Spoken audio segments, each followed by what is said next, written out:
അസ്സലാമു അലൈക്കും വറഹ്മത്തുള്ളാഹി വബറകാതുഹു. ഇന്ന് ഒരു ചെറിയ കാര്യമാണ് പറയുന്നത്. സാധാരണ നമ്മുടെ വീടുകളിൽ മാംസം പാചകം ചെയ്യുമ്പോൾ നമ്മുടെ ഉമ്മമാർ ചെയ്യുന്ന ഒരു കാര്യമുണ്ട്.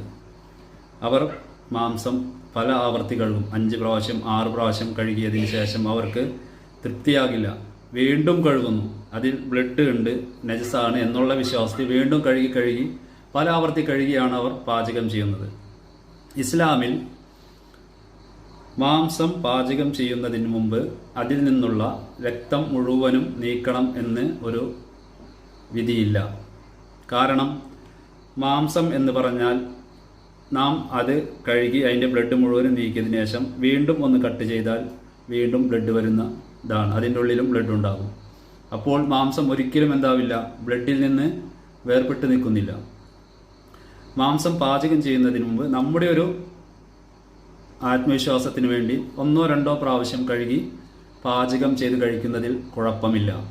അതിൽ ബ്ലഡ് ഉണ്ടെങ്കിലും ആ മാംസത്തിൻ്റെ കൂടെയുള്ള ബ്ലഡിൻ്റെ ഹുക്മ എന്ന് പറയുന്നത് മാംസത്തിൻ്റെ വിധി തന്നെയാണ്. മാംസം കഴിക്കുന്നതിനൊപ്പം അതും കഴിക്കാം, ആ മാംസത്തിൻ്റെ കൂടെയുള്ള ബ്ലഡ് കഴിക്കുന്നതിൽ കുഴപ്പമില്ല. പക്ഷേ മാംസത്തിൽ നിന്ന് ബ്ലഡ് വേർതിരിച്ചെടുത്ത് കഴിക്കൽ ഹറാമാണ്, കാരണം അത് നജസാണ്.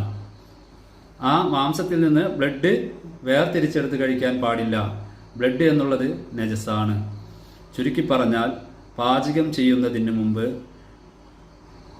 മാംസം ഒരുപാട് തവണ കഴുകി അതിൽ നിന്നുള്ള രക്തം മുഴുവനും നീക്കണം എന്നില്ല.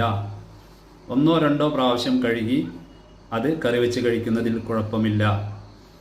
ബ്ലഡ് ഉണ്ടെങ്കിലും കുഴപ്പമില്ല, അത് നജസല്ല. മറിച്ച് മാംസത്തിൽ നിന്ന് ബ്ലഡ് വേർതിരിച്ചെടുത്ത് കഴിക്കാൻ പാടില്ല. കാരണം മാംസത്തിൽ നിന്ന് ബ്ലഡ് വേർപെട്ട് കഴിഞ്ഞാൽ ആ ബ്ലഡ് നജസാണ്. അസ്സലാമു അലൈക്കും.